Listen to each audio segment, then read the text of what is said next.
एक साधारण सा बालक जिसने अपनी माँ की गोद में सत्य और धर्म की कहानियाँ सुनी। एक युवक जिसने रेल से धक्का खाकर ठंडी रात में तय किया कि वह अन्याय के खिलाफ लड़ेगा। और वही युवक जिसने आगे चलकर बिना हथियार उठाए एक साम्राज्य को हिला दिया। आज हम सुनेंगे महात्मा गांधी की जीवन कथा एक कहानी के रूप में। साल था 1869। स्थान गुजरात का छोटा सा नगर पोरबंदर। 2 अक्टूबर 1869 ईस्वी को यहाँ एक प्रतिष्ठित परिवार में जन्म हुआ मोहनदास करमचंद गांधी का। इनके पिता करमचंद गांधी न्यायप्रिय और ईमानदार थे और यह पोरबंदर रियासत के दीवान थे। गांधी जी के माँ पुतलीबाई धार्मिक, दयालु और करुणा से भरी हुई थी। घर में अक्सर धार्मिक ग्रंथों का पाठ होता था। यही माहौल बालक मोहन के हृदय में गहराई से उतर गया। छोटे मोहन बहुत ही शर्मीले और शांत स्वभाव के थे। खेलकूद से ज्यादा उन्हें कहानियां सुनना और विचारों में खो जाना अच्छा लगता था। माँ पुतलीबाई उन्हें अक्सर श्रवण कुमार की कथा सुनाती,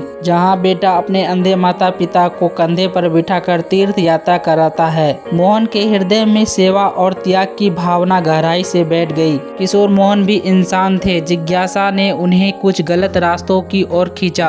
उन्होंने सिगरेट पीने की कोशिश की, यहाँ तक कि एक दोस्त के कहने पर मांस भी चखा, लेकिन हर बार उनके भीतर गहरी पीड़ा होती। आखिर उन्होंने अपनी माँ की बातों को स्वीकार कर लिया। माँ ने माफ कर दिया, पर उस दिन से मोहन ने ठान लिया कि अब कभी झूठ और पाप का रास्ता नहीं अपनाऊंगा। सिर्फ 13 साल की उम्र में मोहन का विवाह कस्तूरबा से हो गया। कस्तूरबा सरल, दृढ़ और धैर्यवान थी। विवाह के बाद भी मोहन अपनी पढ़ाई में लगे रहे। मैट्रिक पास करने के बाद उन्होंने वकालत की। पढ़ाई के लिए इंग्लैंड जाने का निर्णय लिया। 1888 में मोहन इंग्लैंड पहुंचे। यह एक नई दुनिया थी, नई भाषा, नया खान पान और नया पहनावा। मोहन ने तय किया कि वे शाकाहार नहीं छोड़ेंगे। वे शाकाहारी समाज से जुड़े और भोजन पर आत्मनियंत्रण करना सीखा। 3 साल की कठिन पढ़ाई के बाद वे बैरिस्टर बने और 1891 में भारत लौटे। भारत में वकालत जम नहीं पाई, तभी एक केस के लिए उन्हें दक्षिण अफ्रीका जाना पड़ा। यहीं पर उनका जीवन बदल गया। 1893 की एक रात गांधी जी ट्रेन से यात्रा कर रहे थे। उनके पास प्रथम श्रेणी का टिकट था, लेकिन रंगभेद की वजह से एक गोरे यात्री ने आपत्ति जताई। गांधी जी से कहा, तुम यहाँ नहीं बैठ सकते। जब उन्होंने विरोध किया तो उन्हें धक्का देकर स्टेशन पर फेंक दिया गया। ठंडी रात, अंधेरी पटरी और अपमान की चुभन। गांधी जी ने उसी पल ठान लिया, अन्याय सहना सबसे बड़ा अपराध है। अब मैं इसके खिलाफ आवाज उठाऊंगा। दक्षिण अफ्रीका में ही गांधी जी ने भारतीयों के अधिकारों के लिए संघर्ष शुरू किया। उन्होंने सत्य और अहिंसा को हथियार बनाया और हजारों भारतीयों को संगठित किया। उन्होंने पहली बार दक्षिण अफ्रीका में ही सत्याग्रह का प्रयोग किया। कई बार जेल गए, लाठियां खाई, अपमान सहा, लेकिन पीछे नहीं हटे।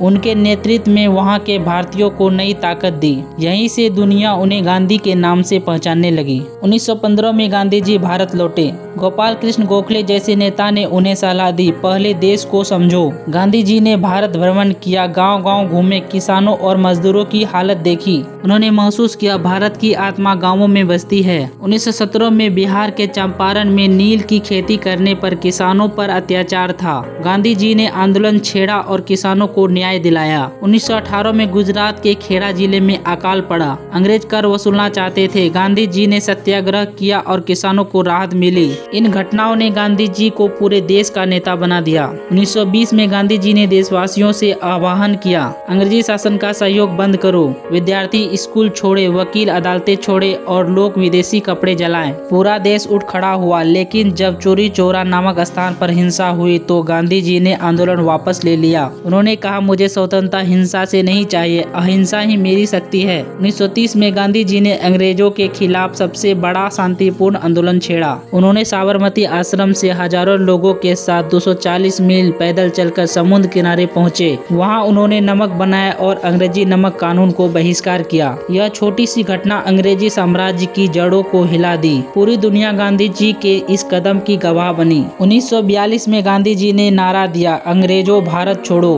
देश भर में आंदोलन फैल गया। गांधी जी को जेल में डाल दिए गए, पर लोगों का उत्साह कम नहीं हुआ। भारत आजादी की ओर बढ़ रहा था। इन्हीं लगातार आंदोलनों और प्रयासों से 15 अगस्त 1947 को भारत आजाद हुआ। गांधी जी का सपना पूरा हुआ, लेकिन साथ ही देश का विभाजन हुआ। हिंदू मुस्लिम दंगे भड़क उठे। गांधी जी टूट गए। वे दिल्ली और बंगाल की गलियों में शांति और भाईचारा स्थापित करने निकले। 30 जनवरी 1948 की शाम गांधी जी प्रार्थना सभा में जा रहे थे। अचानक नाथूराम गोडसे नामक एक व्यक्ति ने नजदीक आकर गोली चला दी। गांधी जी के होठों से अंतिम शब्द निकले, हे राम। पूरी दुनिया अस्तबद्ध रह गई। एक युग समाप्त हो गया। गांधी जी ने हमें 3 सबसे बड़े संदेश दिए। पहला, सत्य, कभी भी झूठ का साथ मत दो। दूसरा, अहिंसा, क्योंकि हिंसा कभी समाधान नहीं होती। तीसरा, साधारण जीवन उच्च विचार, यही सच्ची महानता है। महात्मा गांधी का जीवन केवल भारत की आजादी की कहानी नहीं है, बल्कि यह पूरी दुनिया के लिए एक संदेश है कि बिना हथियार उठाए भी लड़ाई जीती जा सकती है। आज भी अगर हम उनकी राह पर चले तो समाज में शांति, भाईचारा और न्याय कायम रह सकता है। सचमुच महात्मा गांधी एक नाम नहीं बल्कि एक विचारधारा है जो हमेशा जीवित रहेगी।